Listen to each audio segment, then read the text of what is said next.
এই বয়সে এসে একটা কথা কিন্তু ভালোভাবেই বুঝতে পেরেছি, জীবনের চরম সত্যিটা হলো সব কিছু মেনে নিতে হবে।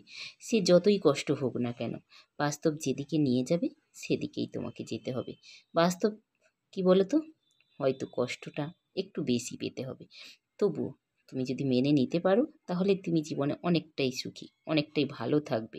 কারণ মানতে না পারলে তোমার জীবনে কষ্টের শেষ থাকবে না। আর যারা মানতে পারে না, তাদের কষ্টগুলো কেউ বুঝতে পারবে না, কারণ তারা শুধু নিজেরাই সেই কষ্টটা বুঝতে পারবে। Hello friends, good morning. দেখো সকালবেলা রান্না করতে করতে তোমাদের সঙ্গে ভিডিও করছি। আর সকালে আজকে ছেলেরা খেলো কিন্তু পরোটা তরকারি। ছেলেদের পরোটা তরকারি খাওয়ার প্রায় শেষের দিকে আমি ভিডিওটা অন করলাম। তারপরে চলো দুপুরে রান্না বান্না। আর আজকে দুপুরে করেছি দেখো মাছ দিয়ে ঝোল করেছি, রুই মাছ দিয়ে খামালু দিয়ে আলু দিয়ে ঝোল করলাম। যে নর্মালি যেভাবে ঝোল করি সেই রকমই ঝোল করেছি। আর এর সঙ্গে কি করেছি চলো তোমাদেরকে একটু একটু করে দেখিয়ে দিই, কারণ সব রান্না তো পুরোপুরিভাবে দেখানো সম্ভব হবে না, অল্প অল্প করে একটু দেখিয়ে দিই। এখানে করেছি চুনো মাছের ভাজা, কাঁচা লঙ্কা কাঁচা পেঁয়াজ কুচি করে ভাজা করেছি। আর এদিকে করছি আজকে একটা স্পেশাল রান্না, সেটা হচ্ছে ফুলকপি দিয়ে আলু দিয়ে রুই মাছের টক।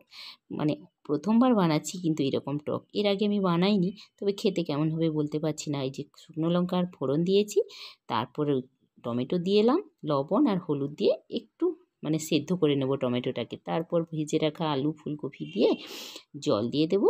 দিয়ে টমেটোটা হয়তো একটু টকটা কম আসবে, সেই জন্য কী করেছি একটা আমচুর আমি এর মধ্যে দিয়ে দিয়েছিলাম, যাতে টকটা একটু টকটক লাগে, খেতে ভালো লাগে। আর সেদিকে টকটা ফুটছে আর এদিকে আমি চলে এসেছি চাল বাটার জন্য। আসলে কি জানো তো, সকালবেলা ইচ্ছে হলো যে আজকে একটু পিঠের বানিয়ে খাই আর কি, ওই জন্য চাল ভিজিয়ে রেখে দিয়েছিলাম সকালে। এখন রান্না করতে করতে চলে এলাম মিক্সিতে একটু চালটা বেটে নিতে, কারণ এরপরে আর সময় হবে না, ওই জন্যই চালটা বেটেই নিচ্ছি। আর হ্যাঁ দেখো, চালটা আমার সেদ্ধ চাল, কিন্তু আমি যেই চালে ভাত খাই ওই চালই, সেদ্ধ চাল আমি বেটে দুটো আলাদা আলাদা করে রেখে দিলাম। কারণ আজকে দু রকমের পিঠে বানাবো, একটা হচ্ছে সরু চাকলি পিঠে, যেটাকে আমরা বলি সুকচুকলি পিঠে, আর একটাকে বললাম কি বলা যায় পাটিসাপটা, ওটা তো সবাই জানো, বাদ দাও।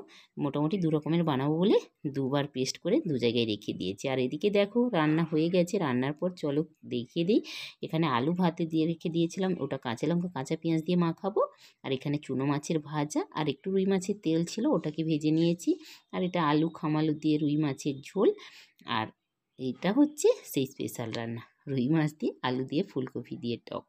টকটা সত্যি বলছি দারুণ হয়েছিল, কিন্তু কর্তাকেও বলছিলাম খেতে খেতে যে তুমি কিন্তু সব রান্নার রিভিউ দিতে হবে না, শুধু টকটা কেমন হয়েছে একবার আপাতত আমাকে বলো। কর্তা বলছে না খারাপ হয়নি, মোটামুটি ভালোই হয়েছিল। আর দেখো এখন তিনজনে খেয়ে নিচ্ছি।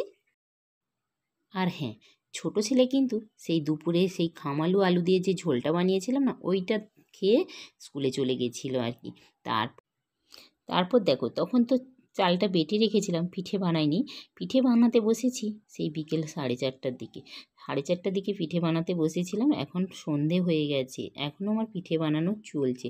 পাটিসাপটা পিঠেগুলো আগে বানিয়ে নিয়েছি, কারণ ছেলে স্কুল থেকে এসে ও প্রথমে খেয়ে নিয়েছে 2-4খানা, কারণ স্কুলে গেছিলো তো সেই কখন ভাত খেয়ে টিফিন দিলেও আর টিফিন ঠিকভাবে খায় না আর কি।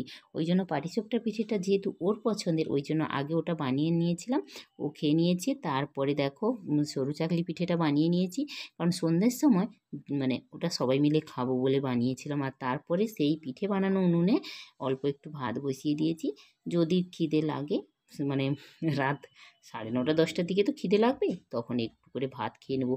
আর ওই উনুনে একটা বেগুন পোড়া করে নেব। আর এদিকে দেখো ভাত রান্না করার পরে আমি এখানে বিউলিটাও বেটে নিয়েছি, কারণ কালকে বড়ি দেবো, নকশা বড়ি দেবো, ওই জন্য বিউলিটাও বেটে নিয়েছি। রাতের খাওয়া হয়ে গেছে।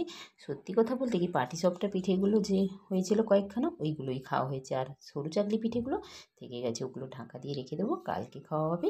চলো এখনকার মতো টাটা।